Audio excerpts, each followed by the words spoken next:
आओ बच्चों, आज तुम्हें पंचतंत्र की कहानियों में से एक नई कहानी, एक और कहानी सुनाती हूँ जिसका शीर्षक है गवैया गधा।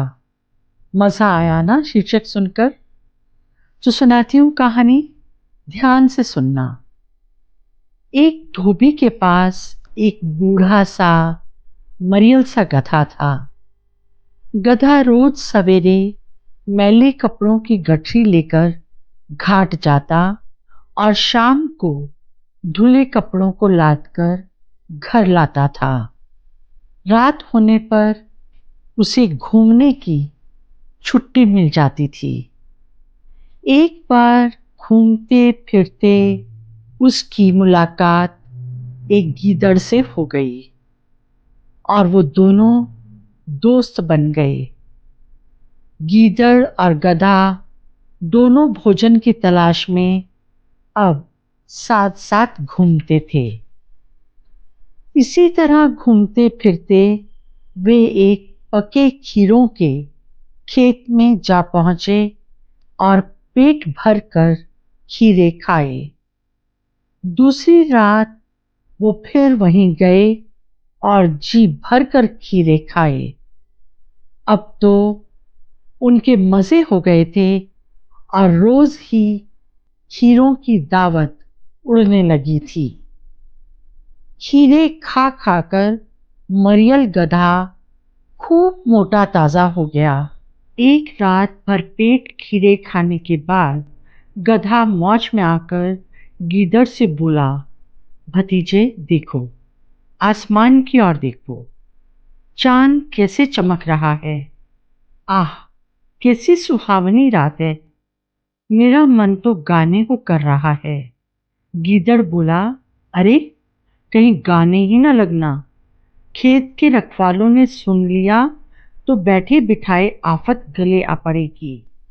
चोर के लिए चुप ही रहना भला होता है। इस वाक्य को ध्यान से सुनो। चोर के लिए चुप ही रहना भला होता है। गधे ने कहा, क्या बात करते हो जी, इतना प्यारा मौसम है और मैं बहुत खुश हूँ। मुझसे अब रहा नहीं जाता। मैं तो एक बढ़िया गाना गाऊंगा। गीदड़ ने समझाया, ना चाचा ना, वो बंद ही रखो तो अच्छा है। इसके अलावा तुम्हारी आवाज भी तो सुरीली नहीं है। तुम मुझसे जलते हो। गधा बोला, तुमको न सुर का पता है न ताल का। संगीत का आनंद तुम क्या जानो।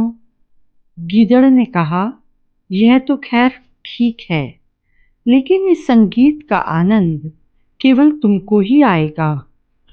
खेत वाले तो तुम्हारा गाना सुनकर फौरन यहाँ आ धमकेंगे और तुम्हें ऐसा इनाम देंगे कि बरसों याद रखोगे। इसीलिए कहता हूँ, मेरी बात मान लो और गाने का इरादा छोड़ दो। गधे ने जवाब दिया, तुम मूर्ख हो, महामूर्ख हो। तुम समझते हो कि मैं अच्छा गाना नहीं गा सकता। सुन लो, मेरा गला मीठा है या नहीं। ऐसा कहकर गधे ने रेंकने के लिए मुंह ऊपर उठाया। गीदड़ ने उसे रोकते हुए कहा, ठहरो चाचा ठहरो, पहले मैं बाहर चला जाऊं, फिर तुम जी भर कर गा लेना। मैं बाहर ही तुम्हारा इंतजार करूंगा। गीदड़ के जाते ही गधे ने ऊंचे स्वर में अपना राग अलापना शुरू कर दिया। खेत के रखवालों ने जैसे ही गधे का रेंकना सुना, वैसे ही अपने अपने डंडे लेकर खेत की ओर दौड़े। गधा बेखबर रेंकता ही जा रहा था कि उस पर डंडे बरसने लगे। रखवालों ने उसे इतना मारा कि वह जमीन पर लुढ़क गया। फिर उन्होंने गधे के गले में एक भारी पत्थर बांध दिया और चले गए। गीदड़ खेत के बाहर खड़ा गधे का इंतजार कर रहा था। तभी गधा भारी पत्थर के साथ किसी तरह घिसटता हुआ बाहर आया। उसे देखते ही गीदड़ बोला, वाह चाचा, रखवालों ने तुम्हारे गाने पर इतना सुंदर इनाम दिया। बधाई हो, बधाई। गधे ने कहा, अब और शर्मिंदा ना करो। मुझे तुम्हारी सलाह ना मानने का बहुत अफसोस है। विष्णु शर्मा जी इस कहानी की शिक्षा में बताते हैं कि हमें अपने मित्रों की सलाह को ध्यान से सुनना चाहिए और उस पर अमल करना चाहिए। तो कैसी लगी कहानी आपको? और एक बात और सच सच बताना, कहानी सुनते हुए आपको बहुत हंसी आई ना? क्या मज़ेदार कहानी थी। मुझे तो सच में पढ़ते हुए बहुत हंसी आ रही थी। तो चलो मज़ा लो कहानी का। मिलती हूँ जल्द ही एक नई कहानी के साथ।